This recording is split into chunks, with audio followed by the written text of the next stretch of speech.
Dear students, today we are going to discuss another atomic model and it is called Dalton's atomic model.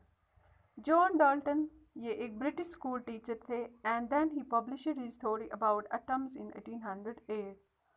और जो इसकी theory थी it was based on experiments and the laws of chemical combination. The laws of chemical combination we will discuss it in the next chapter in detail. What were the postulates of Dalton's atomic theory? Postulates means what he concluded or observed after studying the structure of atom. जब उसने atom को study किया तो उसने वहाँ से क्या conclusion निकाली उनको हम बोलते हैं postulates. First postulate, all matter consists of indivisible particles called atoms. जो मैटर है वो बने हैं उन पार्टिकल्स के और उनको हम बोलते हैं इंडिविजिबल. इंडिविजिबल मीन जिनको हम ब्रेक नहीं कर सकते हैं, यानी कि एटम्स में जो पार्टिकल्स हैं उनको हम ब्रेक नहीं कर सकते. ये कौन बोल रहा है? ये बोल रहा है Dalton. Second, atoms of the same element are similar in shape and mass but differ from the atoms of other elements. Same element के जो atoms होते हैं वो same होते हैं with respect to shape and mass. We will take the example of iron here. Iron के दो molecules हैं. You can see the beautiful picture. तो इसमें क्या आप देख सकते हो, दोनों जगहों पे क्या है, दोनों जगहों पे जो एटम्स हैं वो सेम होंगे विद रिस्पेक्ट टू मास. यानी कि जो एटॉमिक मास आयरन उस वाले आयरन में होगा वो इस वाले आयरन में होगा, जो उसकी शेप होगी वो इसकी शेप भी होगी. But differ from the atoms of other elements. अगर हम कोई दूसरा एलिमेंट लेंगे तो उससे ये डिफरेंट होगा. हम लेंगे कॉपर. यहाँ पे कॉपर का जो एटॉमिक मास और शेप है वो डिफरेंट होगा from that of iron. Third है, atoms can not be created और डिस्ट्रॉयड. एटम्स को ना हम क्रिएट कर सकते हैं ना हम डिस्ट्रॉय कर सकते हैं. कब? when they undergo any chemical or physical change. For example, we will take a simple example of water. Water बनता है when hydrogen and oxygen combine. जब हाइड्रोजन और ऑक्सीजन मिलते हैं ये हमें देता है H2O. तो आप देख लीजिए H2O एज अ प्रोडक्ट, इसमें दोनों में क्या है, atoms of hydrogen and atoms of oxygen. यानी कि जब इनकी रिएक्शन हो रही थी तो इनके एटम्स डिस्ट्रॉय नहीं हुए, ना कोई दूसरा एटम यहाँ पे आया. ठीक है. अगर हम इस वाटर को लेंगे, this water it exists in 3 states. अगर हम वाटर लेंगे in the form of ice और in the form of water vapour, यानी कि दोनों जगहों पे आप देख सकते हो जो केमिकल कंपोजिशन है वो सेम होगी. दोनों जगहों पे क्या होगी, हाइड्रोजन एंड ऑक्सीजन. तो ये बोल रहा है atoms can not be created और destroyed. Fourth, atoms of different elements may combine with each other in a fixed simple whole number ratio to form compound atoms. Different elements के atoms जब मिलते हैं in a fixed simple whole number तो वो हमें देते हैं compound atoms. यहाँ पे हम देखेंगे वन एटम ऑफ हाइड्रोजन जब किसके साथ मिलता है, वन एटम ऑफ ऑक्सीजन के साथ, तो वो हमें one compound particle of water देता है. यानी कि एलिमेंट्स डिफरेंट थे और इनकी जो रेशियो थी वो सिंपल होल नंबर थी, तो इसने हमें क्या दिया, कंपाउंड एटम, एक पार्टिकल. फिफ्थ है, atoms of same element can combine in more than one ratio to form two or more product compounds or products. Same element of same elements जब क्या मिलते हैं इन मोर देन वन रेशियो, एक या एक से ज़्यादा रेशियो में, तो वो हमें जो कंपाउंड्स देते हैं, प्रोडक्ट्स देते हैं, वो डिफरेंट होते हैं. लाइक हम लेंगे यहाँ पे नाइट्रो NO. दोनों क्या है, यानी कि एलिमेंट यहाँ पे है हर जगह पे नाइट्रोजन एंड ऑक्सीजन.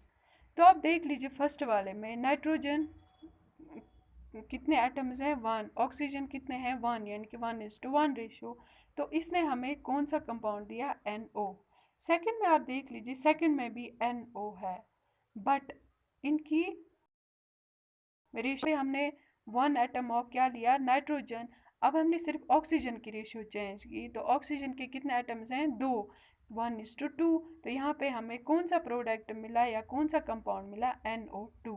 यानी कि एलिमेंट सेम है दोनों जगहों पे बट कंपाउंड क्या मिला, डिफरेंट.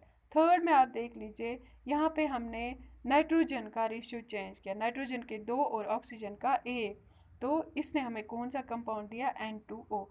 यानी कि अगर हमारे पास एलिमेंट सेम होंगे, बस हम रेशियो को वेरी करते हैं, तो हमें कंपाउंड्स अलग अलग मिलते हैं। Sixth, the atom is the smallest unit of matter that can take part in a chemical reaction. Atom एक छोटा सा यूनिट है मैटर का जो किस में पार्ट लेता है, केमिकल रिएक्शन में। यानी कि ओबियसली मैटर किसका बना है, एटम्स का, और ये एटम क्या है, उसका बेस है, यूनिट है, मैटर करता है, एग्जिस्ट बिकॉज ऑफ एटम्स। तो यही एटम लेता है किस में पार्ट, केमिकल रिएक्शन में। Now another topic, drawbacks of Dalton's atomic theory. What are drawbacks? Dalton ने बहुत सारे पॉस्टुलेट्स दिए, बट वो सारे पॉस्टुलेट्स एक्सेप्ट नहीं किए गए। तो वो क्या, कुछ पॉस्टुलेट्स फेल हो गए, उनको हम बोलते हैं ड्रॉबैक्स और limitations. First, the indivisibility of an atom was proved wrong. हमने पहला पॉस्टुलेट क्या पढ़ा, matter consists of indivisible particles. यानी कि डाल्टन ने बोला था जो मैटर में या जो एटम में जो पार्टिकल्स होते हैं उनको आप ब्रेक नहीं कर सकते हो, but that proved wrong. We can further subdivide them, हम उन पार्टिकल्स को डिवाइड कर सकते हैं into protons, neutrons and electrons. So यहाँ पे डाल्टन की वो वाली पॉस्टुलेट फेल होती है। फाइन, सेकंड है, according to Dalton the atoms of same element are similar in all respect. John Dalton ने बोला था सेम एलिमेंट्स के जो एटम्स होते हैं वो सेम होते हैं with respect to shape and mass, but वहाँ वो वाली पॉस्टुलेट भी क्या हो गई, फेल हो गई।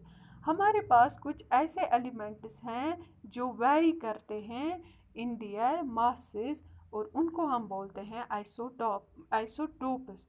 दोज एटम्स, दोज एलिमेंट्स जिनकी क्या होती है, जो एग्जिस्ट करते हैं दो एटॉमिक मासेस में, या जिनकी यानी कि सेम एलिमेंट है बट उनकी जो एटॉमिक मास है वो क्या होती करती है, वेरी करती है, उनको हम बोलते हैं आइसोटोप्स। यहाँ पे हम लेंगे क्लोरीन। क्लोरीन के दो आइसोटोप्स हैं। It exists in the isotope in 35 and 37। यानी कि क्लोरीन एक एलिमेंट है बट ये एग्जिस्ट करता है दो मास नंबर्स में। तो यहाँ पे भी डाल्टन की वो वाली पॉस्टुलेट फेल होती है। Third, Dalton also claimed that atoms of different elements. फिर उसने बोला डिफरेंट एलिमेंट्स के जो एटम्स हैं वो डिफरेंट होते हैं हर एक रेस्पेक्ट में। जैसे हमने वहाँ पे देखा था कॉपर एंड आयरन, बट कहीं कुछ केसेस में ये क्या हो जाती है, ये भी फेल हो जाती है। It proved wrong in certain cases, like हम यहाँ पे लेंगे आर्गन एंड कैल्शियम। ये दो डिफरेंट एलिमेंट्स हैं बट इनका जो एटॉमिक मास है वो सेम है, 40 एटॉमिक मास यूनिट, और इन एटम्स को हम बोलते हैं आइसोबार्स। दोज एलिमेंट्स और दोज एटम्स जिनकी, दोज डिफरेंट एलिमेंट्स जिनकी एटॉमिक मास सेम हो, उनको हम बोलते हैं आइसोबार्स। तो यहाँ पे भी क्या, डाल्टन की एटॉमिक वो वाली पॉस्टुलेट फेल होती है। Fourth, according to Dalton atoms of different elements combine in simple whole number ratios. उसने बोला डिफरेंट एलिमेंट्स के जो एटम्स हैं वो कंबाइन करते हैं सिंपल होल नंबर रेशियो में, तब जाके वो कंपाउंड्स देते हैं। बट ऐसा नहीं देखा गया। क्या देखा गया, जो हमारे पास कम्प्लेक्स ऑर्गेनिक कंपाउंड्स हैं, हम शुगर की बात करेंगे, शुगर की फार्मूला है C12H22O11। तो यहाँ पे हम देखते हैं 12 molecules of carbon, 22 of hydrogen, O11 of oxygen. तो ये सिंपल होल नंबर नहीं है। इसने हमें यानी कि हमें किस किस को ये रिएक्शन करानी पड़ी, 12 of carbon, 22 of hydrogen, 11 of oxygen. तो ये सिंपल किसी एंगल से नहीं है। सो यहाँ पे भी डाल्टन की वो वाली पॉस्टुलेट फेल होती है। Fifth, the theory fails to explain the existence of allotropes. उसने एलोट्रॉप्स के बारे में अपनी थ्योरी में कुछ भी नहीं बोला। एलोट्रॉप्स क्या होते हैं, you might have read it in the class 8। Allotropes होते हैं वो सब्सटेंस जिनकी केमिकल कंपोजिशन सेम होती है बट उनकी जो फिजिकल प्रॉपर्टीज़ वो डिफरेंट होती है। हमारे पास यहाँ पे 3 एलोट्रॉप्स ऑफ कार्बन है, चारकोल, ग्रेफाइट, डायमंड। चारकोल भी आपने देखा है, ग्रेफाइट, ग्रेफाइट जो आपकी पेंसिल होती है ना, पेंसिल के अंदर वो छोटी सी वो रॉड होती है वो ग्रे कलर की, वो है एक्चुअली ग्रेफाइट। एंड डायमंड, ये तीनों बने हैं कार्बन से। तो ये एलोट्रॉप्स ऑफ कार्बन हो गए, यानी कि इनकी केमिकल कंपोजिशन सेम है बट फिजिकल फीचर्स डिफरेंट है। अगर हम देखेंगे डायमंड की, डायमंड शाइनी इन अपीयरेंस है, डायमंड हार्ड है, ग्रेफाइट सॉफ्ट है।